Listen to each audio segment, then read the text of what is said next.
প্রত্যেক চার্জের মধ্যে 3টি করে কাউন্ট দিয়ে 6টি কাউন্ট তৈরি করে আলাদাভাবে আজকে বিচারের রায় ঘোষণা করেছেন। প্রথম চার্জে আসামি শেখ হাসিনাকে দোষী সাব্যস্ত করে আমৃত্যু কারাদণ্ড দেওয়া হয়েছে।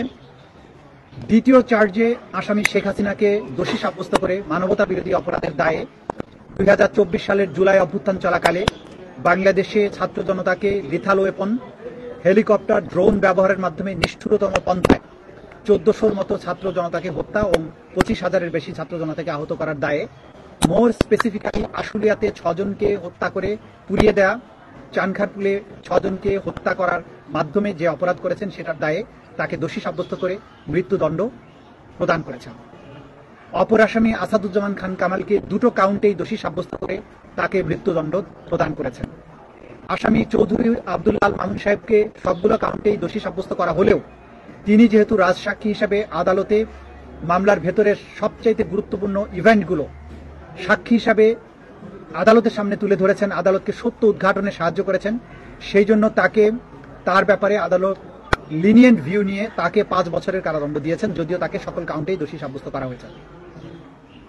আমরা আজকে প্রসিকিউশনের পক্ষ থেকে আমাদের অনুভূতি হচ্ছে অবিমিশ্র।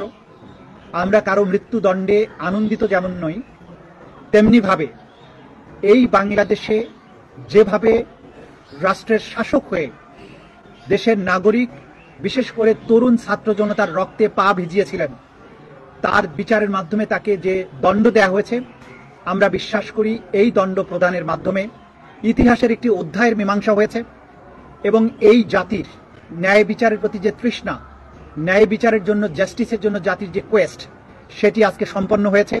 অপরাধীকে তার প্রাপ্য শাস্তি প্রদান করা হয়েছে। আমরা আশা করব সরকার এবং রাষ্ট্র আদালতের এই রায়কে যথাযথ আইনি প্রক্রিয়া এবং অন্যান্য যত প্রক্রিয়া আছে কূটনৈতিকভাবে সেই প্রক্রিয়া অবলম্বন করে যারা আসামি পলাতক আছেন, দেশের বাইরে আছেন, তাদেরকে বাংলাদেশের মাটিতে নিয়ে এসে আইনের মাধ্যমে তাদের এই শাস্তি কার্যকর করবে। আজকে এই রায়ের মাধ্যমে আমাদের ব্যক্তিগতভাবে প্রসিকিউশনের খুশি বা অখুশির কোনো ব্যাপার নেই। আমরা শুধু এটা বলবো যে শহীদ আসহাবুল ইয়ামিন, শহীদ আবু সাইদ, মুগ্ধ, শহীদ আনাস, শহীদ সজল, শহীদ তানজিল ইসলাম সুজয়, যাদেরকে পুড়িয়ে দেওয়া ছিল, এখন পর্যন্ত তার পারিবারিক কবরস্থানে তার ফেরার সুযোগ হয়নি, আদালত থেকে আদেশ হয়েছে। শহীদ রিয়াগোপ, শহীদ নাইমা সুলতানা, শহীদ আহাদ সহ বাংলাদেশের যে 1400 তরতাজা তরুণ প্রাণ এই শহীদ অবসানের জন্য জীবন দিয়েছেন, তাদের পরিবারে যদি সামান্য একটু স্বস্তি আসে, সেটি আজকের এই প্রসিকিউশনের প্রাপ্তি। জাতির পক্ষে আমরা একটা বিচারিক প্রক্রিয়াকে সম্পন্ন করার মাধ্যমে এই জাতিকে বিচারহীনতার কলঙ্ক থেকে মুক্ত করার যে ক্ষুদ্র আমাদের প্রয়াস, এটা যদি সফল হয় সেখানে আমাদের সাফল্য। আমরা মনে করি এই রায়টি কোনো ধরনের কোনো অতীতের প্রতিশোধ নয়, এটি হচ্ছে জাতির প্রতিজ্ঞা ন্যায় বিচার প্রতিষ্ঠার জন্য, এটা হচ্ছে জাতির কোয়েস্ট ফর জাস্টিস। এই রায় প্রমাণ করেছে অপরাধী যত বড় হোক, যত ক্ষমতাশালী হোক, সে আইনের ঊর্ধ্বে নয়।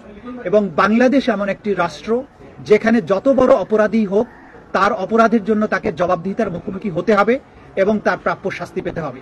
এবং এটাও প্রমাণিত হয়েছে বাংলাদেশ সকল আন্তর্জাতিক নর্মস, আন্তর্জাতিক স্ট্যান্ডার্ড মেইনটেইন করে ক্রাইমস এগেনস্ট হিউম্যানিটির মতো কমপ্লেক্স অপরাধের বিচার করতে সক্ষম এবং বাংলাদেশ সাফল্যের সাথে সেটা করেছে।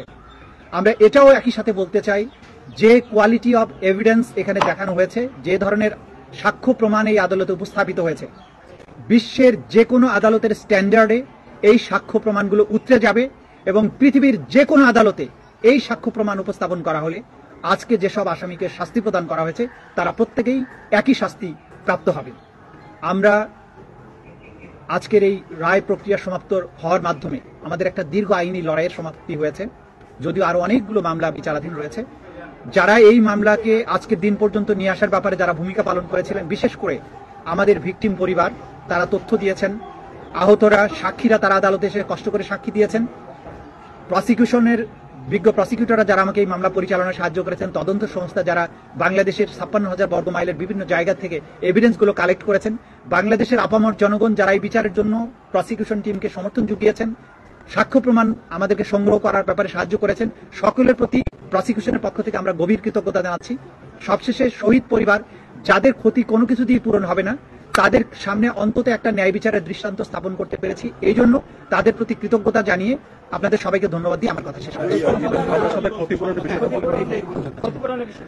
আদালত যেটা বলেছেন যে অপরাধী বা সাজাপ্রাপ্ত আসামি শেখ হাসিনা এবং আসাদুজ্জামান খান কামালের যত সম্পদ বাংলাদেশে আছে সকল সম্পদকে বাজেয়াপ্ত করে রাষ্ট্রের অনুকূলে ন্যস্ত করা হবে এবং সেখান থেকে রাষ্ট্র সকল শহীদ পরিবারকে যথোপযুক্ত ক্ষতিপূরণ প্রদান করবেন, সকল আহত পরিবারকে যথোপযুক্ত ক্ষতিপূরণ প্রদান করবেন।